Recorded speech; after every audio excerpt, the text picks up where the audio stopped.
Alors je vais vous présenter le Dead Alive de chez Patrick Sébille, de la marque Hyperlastic. Il est présenté sous la forme de 2 leurres, déjà tout monté, un en texan non plombé, qui va vous servir vraiment à faire du subsurface, voire à faire du surface, sur les zones très encombrées ou pleines d'herbe tout simplement, et une autre plombée. Alors ça c'est vraiment la formule du packaging, c'est-à-dire un texan non plombé, un texan plombé. Moi j'ai fait l'expérience sur des Jighead, ça va très bien aussi. Tête plombée, c'est magnifique. Alors comme on peut le voir, c'est un leurre qui est sectionné, donc en 3 parties. Donc c'est un leurre qui va être capable de nager en forme de S, comme beaucoup de swimbait quand on va les ramener en linéaire, tout simplement. Le gros avantage de ce leurre, et où réside pour moi son petit secret en termes d'animation, c'est comme son nom l'indique, le Dead Alive, c'est le poisson mourant en fait.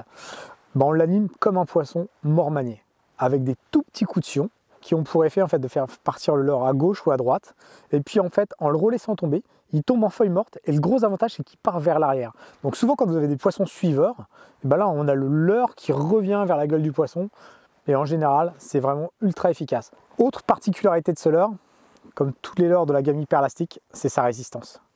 C'est que vous allez pouvoir vraiment enchaîner les poissons sans que celui-ci soit détérioré.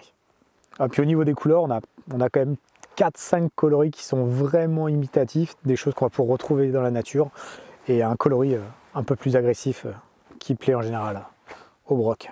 Maintenant on va essayer de les mettre à l'eau pour décomposer l'animation dont je viens vous parler. Alors là sur l'animation du Dead Alive, il y en a plusieurs. Alors il y en a une qui est très simple, vu que c'est un leurre segmenté, on peut tout simplement le ramener en linéaire pour le faire nager en S. Et là où on a vraiment des résultats, et notamment sur les jolis poissons, c'est l'animer par petites saccades, comme on pouvait le faire auparavant quand on pêchait au poisson mort, en fait, tout simplement. Donc je vais vraiment en récupération très lente, des coups de sion, mais tout doux là. Je cherche vraiment, j'essaye de par cette animation avec ce leurre, vraiment à sélectionner des poissons qui sont pas en train à courir derrière les leurres. En général, à cette saison, c'est plutôt des poissons sympas.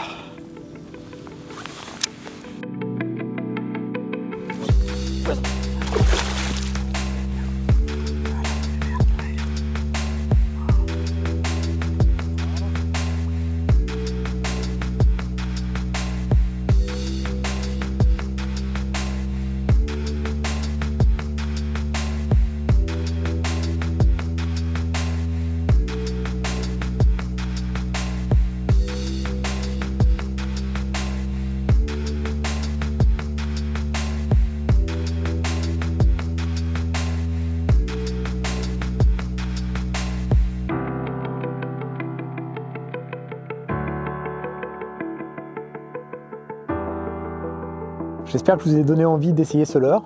Alors vous avez pu voir, moi je lui adjoins toujours un petit peu d'attractant, comme très souvent, tous les leurres que je mets à l'eau, je leur mets de l'attractant dessus. Ça a pour effet quand même de créer une trace olfactive et surtout de garder vraiment en bouche pour le poisson.